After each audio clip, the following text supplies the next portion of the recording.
ये जी कुछ लोग कह रहे हैं भाई, वैसे ही है अफवाह भाई, ग्रांट नहीं है, सेट नहीं बनना यहाँ से।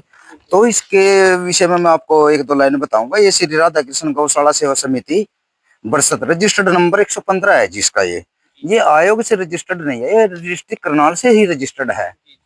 और इसके बारे में हमने स्पीकर साहब को एक निवेदन दिया था। इसमें 30-40 के अंडर गौवंश रहते हैं और पंचायती जमीन जो है ठेके पर लेने में दिक्कत आती है। इसके लिए हमने प्रस्ताव मांगा था भाई, हरे चारे के लिए 2 एकड़ का प्रस्ताव अगर हमने मिल जाए। तो इसमें स्पीकर साहब ने कार्रवाई करी और कागज भी भेजे हैं यहाँ से। तो अब ब्लॉक से बेरा लगा था मैंने कि भाई प्रस्ताव तो नहीं दे पाने के भाई, 2 किले हरे के चारे के लिए भी तो बोल दे हमारे को वक्त आने पे जब बोलने का टाइम होगा तो हम 1-2 किला हरे चारे के लिए व्यवस्था करेंगे। तो ये तो रही ये बात। पहले इसमें शेड बना था 14 x 60 फुट का जी। ये शेड अब बढ़ोतरी की वजह से एक छोटा पड़ जाता है। तो इसके बाद में हमने लिखा 70 x 80 फुट का शेड गौ माता के लिए, ना 75 x 60 फुट का। इसमें ये गाय है और बढ़ने वाली गाय 100 के करीब हो जाएगी हमारे पास। 100 गांव होने के बाद पंचकुला आयोग से रजिस्टर्ड हो जाएगी। इससे पहले उनकी कंडीशन है, इससे पहले रजिस्टर्ड नहीं करते।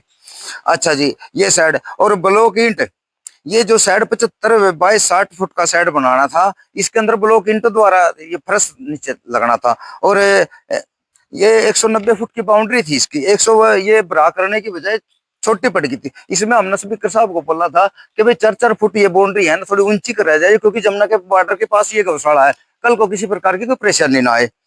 तो ये थी जी। और इसके अलावा हमने इसमें लिखा था जैसे हमारे पास कई बार हमने क्या हुआ, घास की कमी के कारण 9-10 किलोमीटर दूर से घास लाना पड़ता है। ये खड़ी हमारी गाड़ी रिक्शा, इससे हम घास लाते हैं। कई बार मेरे मिसिज और मैं फरीद पर होया, पौंडरी होया, इधर ये अपना देपर साइड है, इससे लाते हैं। इसके लिए हमने स्पीकर साहब से लिखित में दिया था कि भाई एक छोटा ट्रैक्टर और ई रिक्शा दिलवाई जाए हमारे को, जैसे हम गांव में ले जाएं, चून मिल जाए, कोई रोटी मिल जाए, इसके लिए।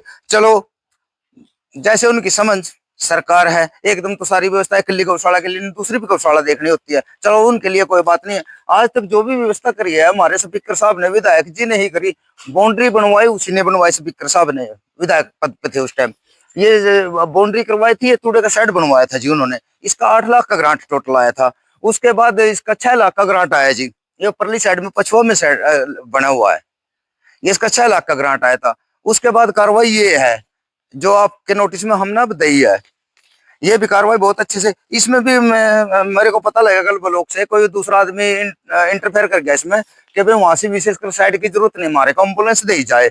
जबकि भारत सरकार द्वारा छोड़ी हुई एम्बुलेंस हर हफ्ते यहाँ पर गौया को ट्रीटमेंट करती है।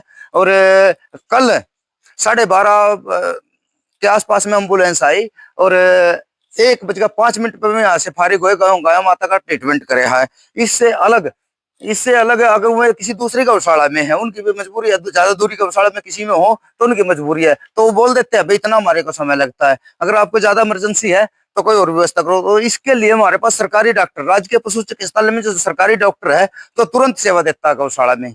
संडे का यह है, संडे को उसके चिल्ला जाता है अगर कोई दिक्कत है। इसके अलावा भी 1-2 डॉक्टर हमारे पास हैं, आ जाते हैं गौशाला में इलाज करने के लिए। गौ माता को किसी प्रकार की हम दिक्कत नहीं आने देते। हाँ, हम अपने आप दिक्कत सहन करते हैं, गौ माता को दिक्कत नहीं होने देते। हमारा प्रयास ये था।